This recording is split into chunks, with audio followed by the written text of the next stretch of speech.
historical day at the state capitol there in Jackson. We're one step closer towards having a new state flag. Our Quentin Smith, he was inside the state capitol. He has more.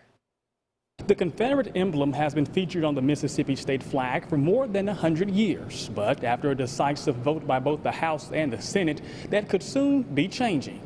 Inside the House chamber, this historic vote was passed. 91 yeas, 23 nays, bill passes. It's the vote to pass a bill adopting a new state flag. What it does. A decision that brought tears to Representative Robert Johnson III.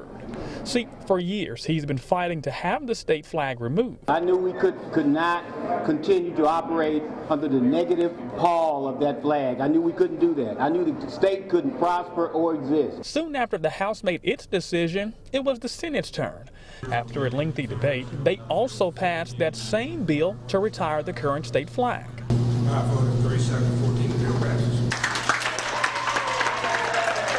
I had no idea that we would be standing at this point today, especially back in January earlier this year. Mississippi to have a heart and a soul, and today she had one. While many state leaders are happy with the way the votes turned out, other lawmakers have different opinions. They believe the people should have been in charge of voting to determine whether the state flag is removed. So from the standpoint of unity, it's difficult to understand how we can truly find unity when the people weren't given their voice. And you basically told a large percentage of Mississippians that what they did in 2001, that their opinions don't matter. I do feel like it may take a little bit of the joy away. And also, when you have an election and you have a ballot vote, once that vote is done, there's really no argument.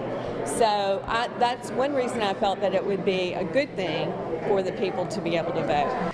Though they have different opinions on who should have made the call, majority in the state capitol believe it was time to remove the current state flag. Many lawmakers say this is a step in the right direction, the first step towards a new beginning. I want people to understand this change is coming from within our state. This is not the result of outside influences.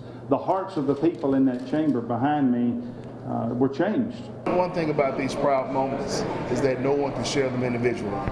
This is the vote for all Mississippians. Now the bill will now go to Governor Tate Reeves, who has to sign the bill before everything becomes official. We're told the governor could sign this bill into law as early as tomorrow. The current flag will then come down within 15 days from the date that the governor signs the bill. Although the public didn't have the opportunity to weigh in on the removal of the state flag, their voice isn't silenced. A 9-person commission will be formed and they'll come up with a new flag design. The flag cannot feature the Confederate emblem, and it must include the words "In God We Trust." The public will have a chance to vote yes or no to that design in November. The design needs a majority vote. Now, if a majority vote is not reached, the commission will create another design, and the public will have another vote on the matter. Well,